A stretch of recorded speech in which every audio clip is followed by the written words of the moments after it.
It's an awesome fighting force, well armed with the latest weaponry.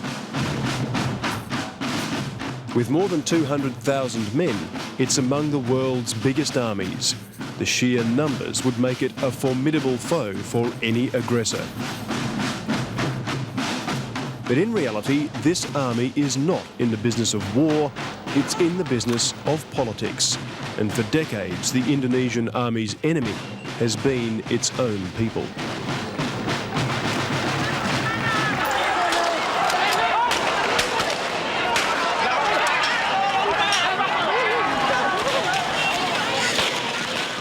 In the 32 years under President Suharto, they became his private army of oppressors, ruthlessly propping up an ageing dictator, consolidating their position as one of the most politically powerful armies on earth. Last year, in the death throes of Suharto's rule, excessive violence by the police, then under military control, and the army itself finally ended what public support they had left, but not the power. The military will still very important, I don't say very dominant, but definitely very important political player in this country. Now deeply distrusted, the army's desperately defending its political role as the guardians of national unity. The most threatening factor is the possibility of social disintegration in this country. So we have to prevent it. But as the army digs in, there are now powerful forces looking to push soldiers out of politics. In the long term, of course, just like other modern and advanced democracy, the military must be contained in their barracks.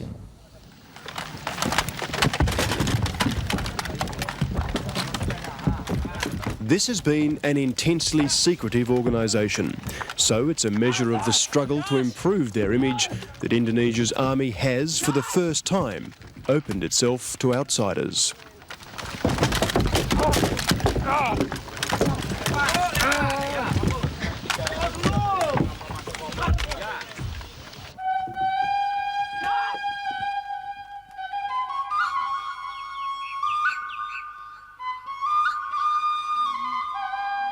At the northern edge of the archipelago, the province of Aceh is rich in resources like oil and gas.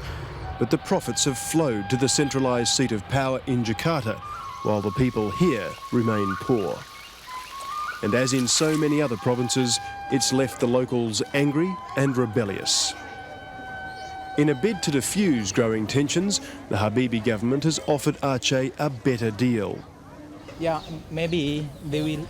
But for many, it's too little, too late, and some are taking up arms for independence. They hate about me. They hate you? They hate me. Who are these men? People. This is my guy. I'm a supporter. Assalamu alaikum. Where do they come from?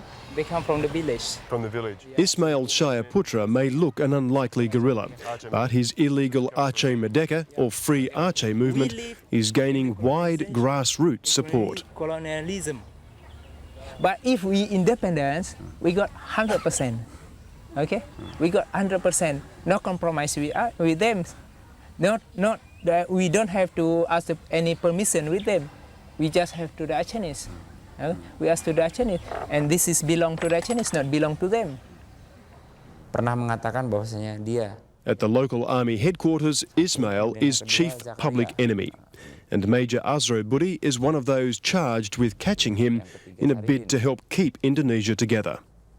Karena selama ini dari peristiwa mengatakan bahwasanya yang mimpin adalah dia.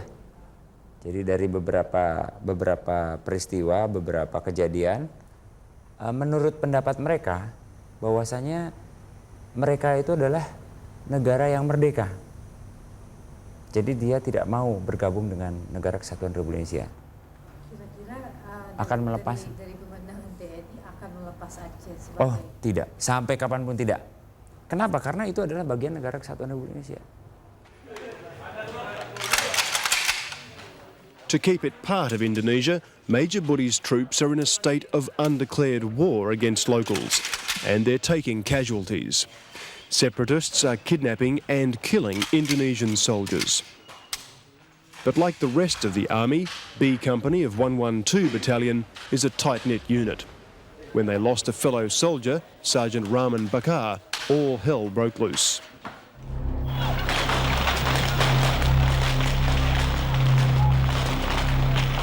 An aggressive army search for the missing sergeant sparked a protest that led to the worst bloodshed here in years.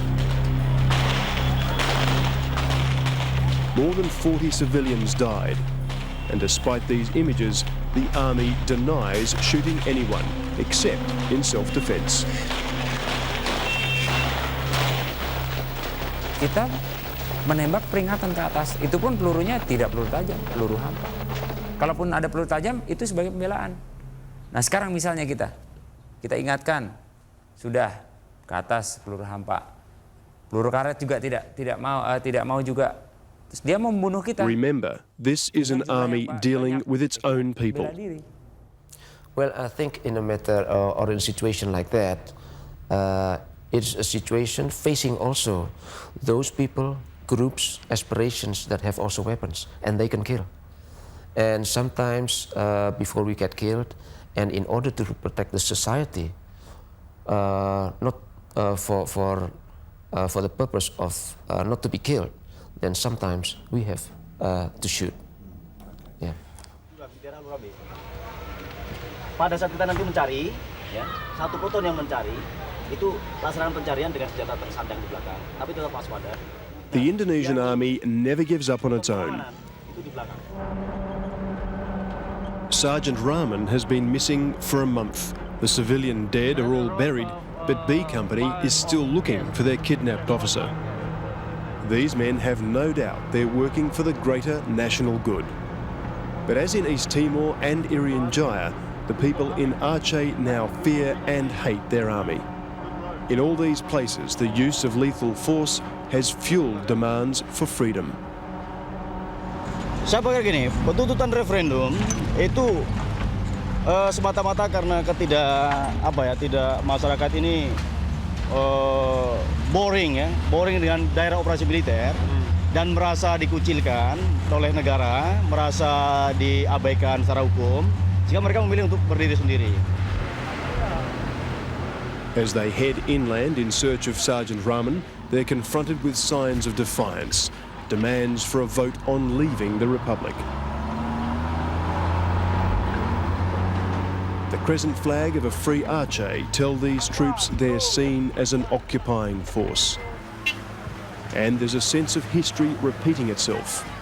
50 years ago, fiercely independent Aceh helped lead the fight against the Dutch for a free Indonesia.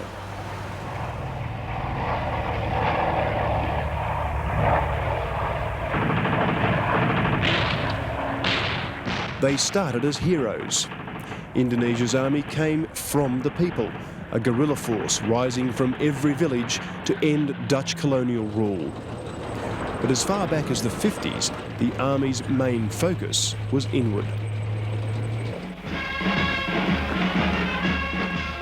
Bickering politicians strengthened the army's political hand.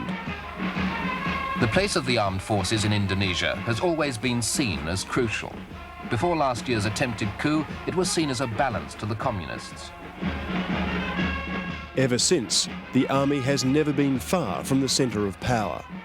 A position assured when one of their own, General Suharto, eased the reins of power from national hero Sukarno. The armed forces now form the main political force in Indonesia. The military has taken an ever-growing role in the running of the country. Military men now hold half the cabinet positions. There are now more than 250 military members in the People's Consultative Congress. This gives the armed forces a third of the membership of the country's highest legislative body.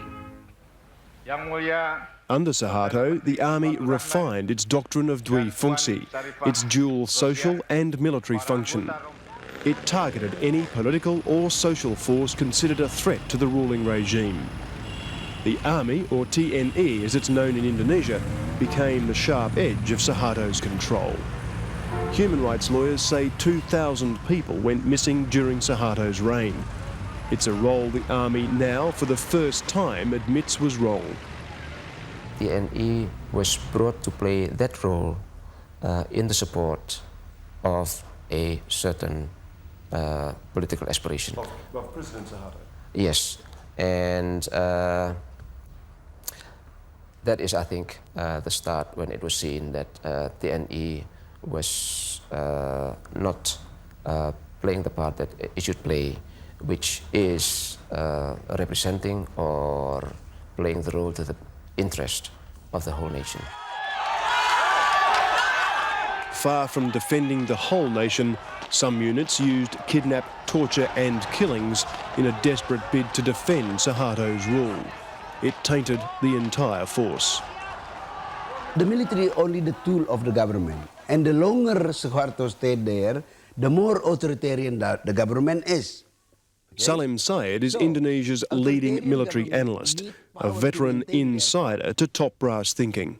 Well, at the same time, people talk that you are doing that while you claim yourself as tentara rakyat, the soldier of the people. How could you do that? This is the reason why they are now thinking hard, the armed forces generals, thinking hard, what was wrong with us? While the leader has gone, the army's incredible machinery of social control remains.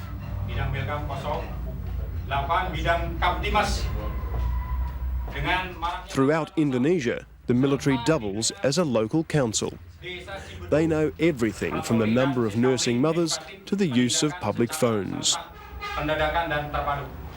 They say it's for development, but it is in effect a complete mirror of civilian government. Ya, kami selaku TNI, ya, selaku inovator pembangunan, kamu harus memberikan contoh. Today they direct drain cleaning, but they also collect intelligence on political views and can stop you getting a job. It's such deep roots in everyday Indonesian society that won't be easy to remove. We found out in the 1950s that liberal democracy was a very slow process in developing the country. And we still have yet to believe that the politicians can lead and develop the country as required. Of course, those military leaders want to hold their present position now, just like this. But on the other hand, students are very impatient. They want to see the complete change of the military picture in this country. They don't agree with the dual function of the military. The most sensitive part of that function is 38 seats reserved for the army in Parliament. That's half what it was last year. But presidential candidate and key power broker in any future coalition, Amein Rais, represents powerful new forces which want them out of politics altogether. I don't want to see any free seat in the parliament for the military representation because it is against our constitution. All the parliamentary members must be elected through general election, but it takes time. So maybe the problems of the dual function could be solved within, let's say, 6 years to 10 years. The pace of that change is up to this man, the powerful Armed Forces Chief General Wiranto. He's the Army's top soldier, Defence Minister and a potential president. As a long-time Suharto associate, he's seen as an old order survivor. At the time of Suharto's resignation, he committed the army to protecting the now despised leader from public anger.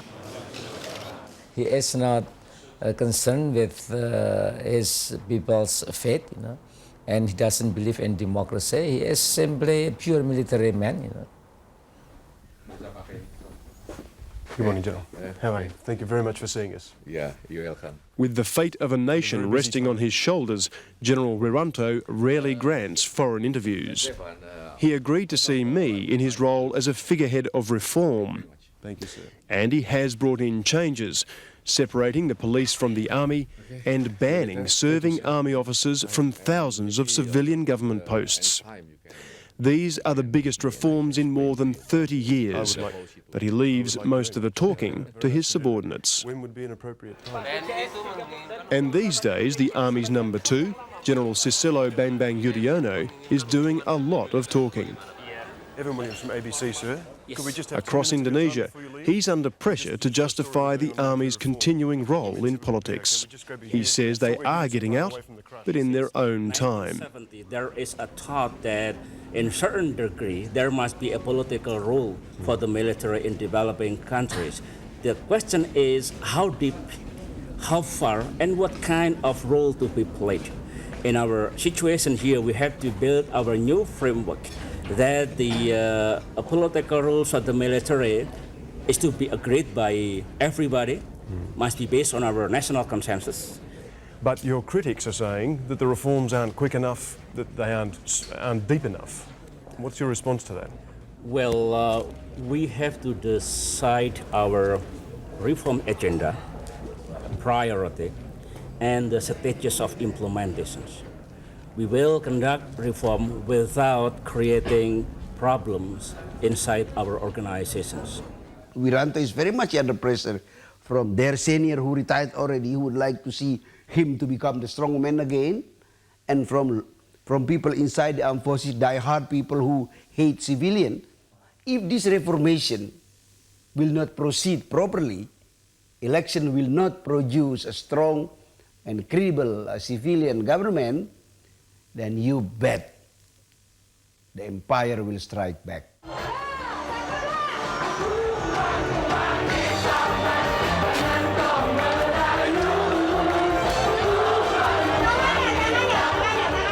Acutely aware of the Army's image problem, General Wiranto has told his ground troops to get down in order to lighten up.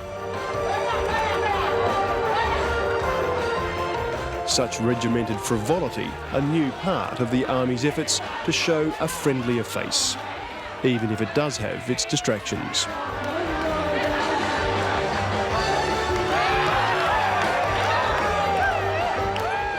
As part of the fun, Bandung's Regional Defence Battalion is kicking up their heels for their 53rd anniversary. But this year it's a bittersweet celebration. When these men went through training, there was much more certainty about the Army's popularity and its future. That's all changed.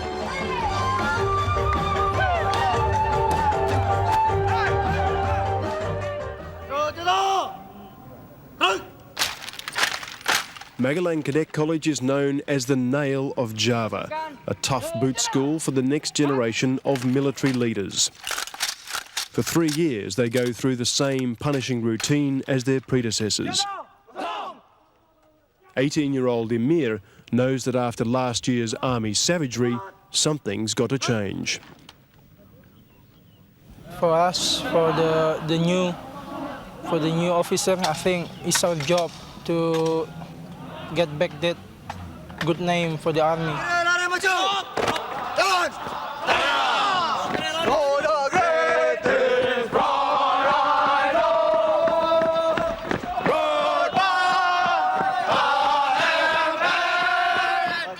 Image is one thing, but their job remains the same. Like most of their superiors, these young men will be sent to earn their stripes in the troubled fringes of what's been Jakarta's empire, Aceh, Irian Jaya and East Timor. Why is the armed forces very much concerned?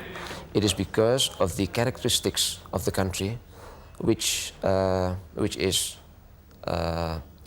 full of diversity and fragile, geographically and demographically, in which a little mistake that we make, it will be very costly to the country. One such mistake the military clearly dislikes is President Habibie's promise of an independence ballot on East Timor. Fearing its effects on other restive parts of the country, it's an open secret. Most military men do not support the vote. At the local level at least, the military is working with and helping arm pro-Indonesia militias. It is very easy for the military to stop it if they have political commitment to disarm those people. It is very easy for them. East Timor has become a kind of very personal pride, you know. If we let Timor be independent and then they think that they are humiliated. Back in Aceh, the soldiers don't have to wait for humiliation. It's already walking with them. Deploying as if in a foreign land, this is the 7th time they've come searching for Sergeant Rahman. I'm looking for my friend, is Sergeant Rahman Bagan.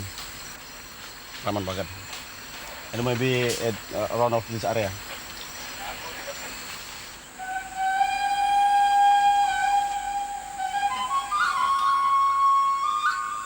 Sergeant Rahman has been murdered.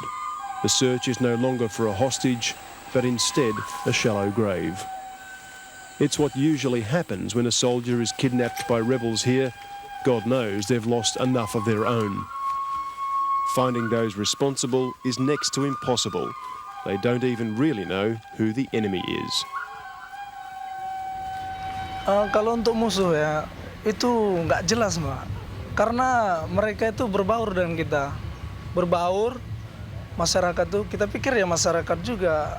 Tak tahu mereka itu istilahnya GPLHT gitu kan. GPL, gerombolan pemberontak. Morning, and Idrul leads devout members of B Company in prayers for the soul of Sergeant Rahman.